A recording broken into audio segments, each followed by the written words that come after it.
नमस्कार दोस्तों, welcome back to our channel. Friends, मैं आप सबका अपने चैनल स्टॉक्स फॉर लाइफ पे बहुत स्वागत करता हूं। Welcome to STFL family.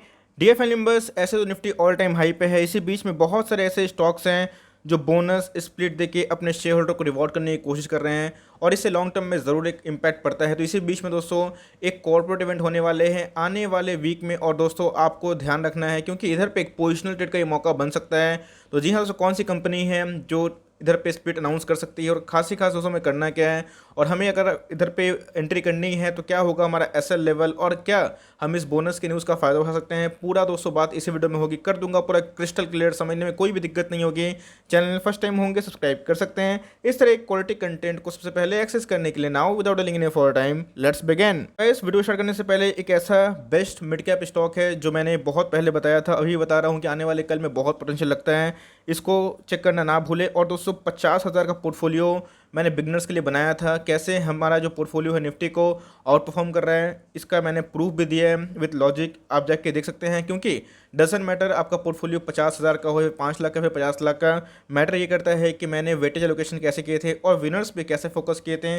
तो सारे अच्छे स्टॉक्स हैं, जाके इसको भी देखना ना भूले। बहुत सारे इन्फॉर्मेशंस आपको मिलेंगे, एकदम आपको सीखने में बहुत ही हेल्प होगी। Now without delaying any for time let's begin. Guys, आज है 11 जून और आपको पता है कि आज मार्केट क्लोज हो चुका है और कल और परसों आपको छुट्टी का दिन मिलेगा। तो इसी बीच में प्लानिंग करनी है, न्यूज़ अपडेट रहना बहुत इंपॉर्टेंट होता है। तो गाइस आप देख सकते हैं कि आज है 11 जून और उनके 16 जून को बोर्ड मीटिंग्स होने वाले हैं और बोर्ड मीटिंग में क्या एजेंडा है, क्या डिसाइड होगा, तो आप देख सकते हैं कि हमें ये देखने को मिलेगा कि इनके क्वार्टरली नंबर्स आने की उम्मीद है। जी हाँ दोस्तों, Q4 के नंबर्स आएंगे और साथ ही साथ दोस्तों कंसिडर कर सकते हैं 10 का फेस वैल्यू है और उसके अगेंस्ट में सब डिवीजन जो स्प्लिट है वो हमें देखने को जल्दी ही मिल सकते हैं। क्या इधर पे लॉन्ग टर्म दाव बनता है या फिर शॉर्ट टर्म दाव बनता है, स्टॉक प्रॉमिसिंग है या फिर नहीं है, कैसे प्रोमोटर होल्डिंग है, कैसे इनके फाइनेंशियल्स हैं, स्टॉक का नाम क्या है, सब कुछ डिस्कस करेंगे। बहुत कुछ आपको जानना पड़ेगा, तभी दोस्तों आप इस पर सही से एंट्री कर सकते हो। इस स्टॉक का नाम क्या है, आप देख सकते हैं कि CESC लिमिटेड। आपको पता है गाइस ये पावर वाली कंपनी है, पावर डिस्ट्रीब्यूशन में काम करती है।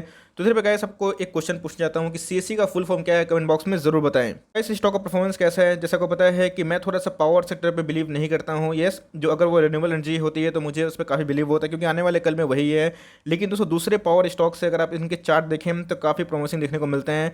अगर आप देखें तो एक लॉन्ग टर्म कंसोलिडेशन के बाद इस स्टॉक ने ब्रेकआउट दिया है और दोस्तों आने वाले कल में अगर एक इंपॉर्टेंट लेवल को ये ध्वस्त करता है तो गाइस एक नया हाई लगा सकता है। आपने देखा कि टाइड वाटर ऑयल में क्या हुआ, बस स्प्लिट और बोनस की न्यूज़ की वजह से 4,000 का स्टॉक 12-13 हज़ार तक जा चुका था। तो इसी बीच में अगर आप चार्ट देखें तो चार्ट में उतार चढ़ाव है, लेकिन फिर भी चार्ट प्रॉमिसिंग है। 84-85% रिटर्न दिया है। तो over the long period of time अगर आप देखें तो कंपनी ने पैसे बनाए हैं, लेकिन यस काफ़ी वोलेटाइल है क्योंकि एक स्टॉक ऐसा है जो पावर से बिलोंग करता है और पावर के बहुत सारे स्टॉक्स ऐसे होते हैं जो टूटते हैं और रिकवर नहीं कर पाते। इसी बीच में रिकवरी मैं बोलूँगा काफ़ी अच्छी खासी हुई है। तो इधर पे क्या गेम प्लान हो सकता है और साथ ही साथ दोस्तों 16 तारीख इसके अंदर बहुत ही बड़ी इवेंट हमें देखने को मिलेगी और इसके पहले ही मंडे से ही इसमें आप देखिएगा रिएक्शन स्टार्ट हो चुका है। इस मेरा काम है आपको थ्रेड बताना, मेरा काम है आपको अपॉर्चुनिटी से परिचय करवाना कि कहाँ पे रिस्क है, कहाँ पर अपॉर्चुनिटी है। तो अगर आप प्रोमोटर होल्डिंग के बारे में डिस्कस करें तो जी हाँ दोस्तों 50% के आसपास प्रोमोटर के स्टेक हमें देखने को मिलते हैं। अगर आप देखें तो FIS ने अपने स्टेक को पूरा काट दिया है। पहले FIS का स्टेक कितना था, 14.9% के आसपास था, अभी की बात की जाए 0% हो चुका है। DIS के बारे में डिस्कस करें तो उन्होंने अपने स्टेक को बढ़ाया है। अगर आप देखें पब्लिक के पास तो गाइस 11.5% का स्टेक है, मतलब FIS ने अपने स्टेक को नील किया है, लेकिन उसी के रिस्पॉन्स ने DIS ने अपने स्टेक को बढ़ा लिया है। यानी कि एक साल लो की बात की जाए तो 538 के लगभग देखने को मिलते हैं। एक साल हाई की बात की जाए जो फ्रेश है दोस्तों, इस कंपनी ने 800 के आसपास लगाया था। तो मेरे हिसाब से अगर ये इसको ब्रीच करता है तो आने वाले कल में दोस्तों ये 1000 के ऊपर भी चेस करने की कोशिश कर सकता है। मार्केट कैप की बात की जाए तो दोस्तों एक मिड कैप कैटेगरी स्टॉक पकड़ सकते हैं। 10,000 करोड़ की मार्केट कैप है। डिविडेंड यील्ड दोस्तों हर एक पावर कंपनी का कुछ ज़्यादा ही अच्छा होता है, तभी वो इन्वेस्टर को रोक पाते हैं। अगर आप देखें तो इंडस्ट्री पी से ये सस्ता है, मतलब अगर आप सही देखें तो इंडस्ट्री पी से हमें थोड़ा सा लेस वैल्यू देखने को मिलता है। प्राइस टू बुक के मामले में बात की जाए तो 1 के लगभग है, जो बोलूँगा कि रिजनेबली नॉट ओवर वैल्यूड है, ना ही अंडर वैल्यूड हमें इतना देखने को मिलता है, लेकिन फिर भी फेयर वैल्यूएशन हमें इनके देखने को मिलते हैं। 2019 से 2020 में सेल्स कैसे रहे हैं तो 10,664 से कितना हो चुका है गाइस, 11,014 करोड़। अगर आप प्रॉफिट देखें तो जनरली दोस्तों बहुत सारे ऐसे मैंने बताया कि कंपनी होते हैं जो पावर से बिलोंग करते हैं तो उनके प्रॉफिट जनरली होते नहीं है, लॉस ही पोस्ट करते हैं, लेकिन इनके प्रॉफिट भी अच्छे खासे होते हैं। अगर आप देखें तो 1128 करोड़ से कितना हो चुके हैं, 1236 रुपीज़ इन करोड़। कंपनी के 2020 तक कितने रिजर्व सरप्लस देखना बनता है तो गाइस कंपनी के पास सफिशिएंट मैं बोलूँगा रिजर्व सरप्लस है। कंपनी का मार्केट कैप भी 10,000 करोड़ के आसपास है और उसके अगेंस्ट में अगर आप देखें तो 94 के आसपास है, अप्रॉक्स 9500 करोड़ के आसपास रिजर्व सरप्लस है। तो मैं बोलूँगा ये काफ़ी हद तक कंपनी रिजनेबल वैल्यूड है और अपने इंडस्ट्री पी से काफ़ी सस्ती है। ठीक ठाक इनके पास रिजर्व सरप्लस है। ऑल्दो एफआईएस ने अपने स्टेक को निकाला है, लेकिन डीआईएस ने स्टेक लपका है, इस बात को ध्यान लगा सकते हैं। कंपनी की आरओई की बात की जाए तो 13.5 के आसपास है, विच इज़ क्वाइट गुड। अगर आप देखिए करंट रेशियो तो 1.18 के आसपास है, ठीक ठाक है। लेकिन दोस्तों जैसे बताया कि मेरे पास अगर मौका है अपॉर्चुनिटी बताने का तो मैं थर्ड डे बताऊंगा। तो एफआईएस ने अपने स्टेक को कम किया है, इस बात को ध्यान रखिएगा। लेकिन डीआईएस की बात की जाए तो उन्होंने बढ़ाया है। लेकिन कंपनी के ऊपर दोस्तों 1.43 का कर्जा है। तो ऑफकोर्स पावर कंपनी जो होती है तो जनरली उनके ऊपर कर्जा होता है। आपने अगर टाटा पावर को देखा होगा या फिर कोई भी अडानी पावर को या फिर किसी भी पावर कंपनी के अगर आप बैलेंस शीट पढ़ते हैं, फाइनेंशियल्स देखते हैं, तो उनके ऊपर एक डेट होता है। बिकॉज ये सब बहुत ही हाई कॉस्ट बिजनेस मॉडल है, चलाने के लिए बहुत पैसे की आवश्यकता होती है, इसलिए इनके ऊपर काफ़ी अच्छा खासा बर्डन होता है डेट का। इस लास्ट डे की बात की जाए, मतलब आज की मैं बात बोल रहा हूँ, तो अभी की बात की जाए तो मार्केट बंद होने के बावजूद 241% की डिलीवरी देखने को मिल रही है, विच इज़ क्वाइट गुड।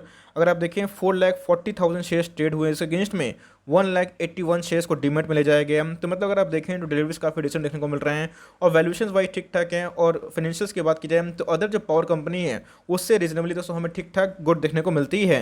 ऐसा आप देख सकते हैं कि 1 मंथ के चार्ट में इन कंडीशन क्या इमर्ज हुए थे। ये स्टॉक 500 के आसपास आ चुका था। उसके बाद अगर आप देखें तो कॉन्सोलेशन के बाद, लंबे कॉन्सोलेशन के बाद दोस्तों इधर पे ब्रेकआउट होने की संभावना है।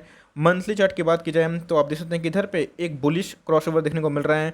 अगर आप देखें तो वॉल्यूम्स में काफ़ी हद तक राइज देखने को मिल रहा है। वन डे के चार्ट में मैं आऊँगा, लेकिन उससे पहले अगर आप देखें तो RSI 57 के आसपास है, जो मुझे लगता है कि इस न्यूज़ के बाद रिएक्ट जरूर करेगी और दोस्तों ये इसको ओवर वैल्यूड या फिर ओवर बॉट जोन में ज़रूर खींच सकती है। इसमें एंट्री प्लान क्या हो सकती है मैं आपको बता दूं। अगर आपको अपॉर्चुनिटी दिखाई पड़ती है तो जी हाँ दोस्तों, अगर कभी आपको ये स्टॉक 750 के आसपास मिले, 730 के आसपास मिले, तो 690 का एसएल लेके आप दोस्तों 1000 के टारगेट के लिए जा सकते हैं। बिकॉज आपको पता है किस पे अनाउंस होगी, उसमें गैप होता है, तो उधर पे ऑपरेटर की एंट्री होती है, स्टॉक को भगाया जाता है। और आपने देखा कि बहुत स्टॉक ब्रेकआउट देते हैं, तो रिस्क है तो रिवॉर्ड भी है। अगर आपको ट्रेडिंग करके पैसा कमाना है स्टॉक में तो आपको दोस्तों अपना एसएल ले काम करना पड़ेगा। सीएमपी में बाई करते हैं 768 का जो भाव देखने को मिल रहा है, तो वो भी ख़राब नहीं है। लेकिन दोस्तों मेरे हिसाब से ये 690 का एसएल लेके ही काम करें तो कंपनी फॉर लॉन्ग टर्म ख़राब नहीं है। लेकिन एक डेट का इशू है और सबसे इंपॉर्टेंट चीज़ वो तो होता ही है।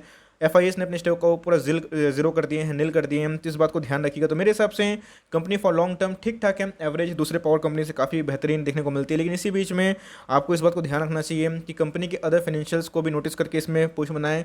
तो अगर आपको कभी 725 730 के नीचे मिलता है तो बहुत ही मैं बोलूँगा कि आइडियल एंट्री पॉइंट हो सकती है।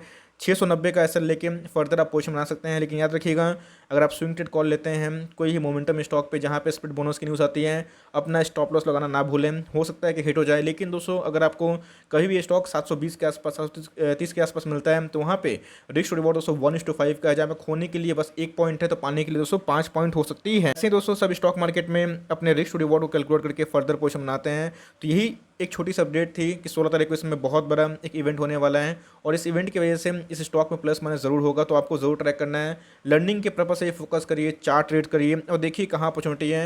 यही सब छोटे छोटे स्टेप्स से गाइस आप पक्के बनते हैं और लॉन्ग टर्म में अपनी मर्जी का ट्रेड खुद से ले सकते हैं कॉन्फिडेंटली। तो ये छोटी सी अपडेट थी, आई होप दोस्तों आपके काम की होगी। अगर वीडियो अच्छी लगी तो लाइक कर दीजिएगा, चैनल में फर्स्ट टाइम होंगे तो याद से सब्सक्राइब करना भूलिएगा। फर्दर कोई डाउट उसको ड्रॉप कर सकते हैं, कुछ तो रिव्यू चाहिए उसका नाम भी ड्रॉप करना भूलिएगा। I would love to make a video on your demand guys. मिलते हैं जल्दी ही, तब तक के लिए bye, thanks for listening friends, God bless you all.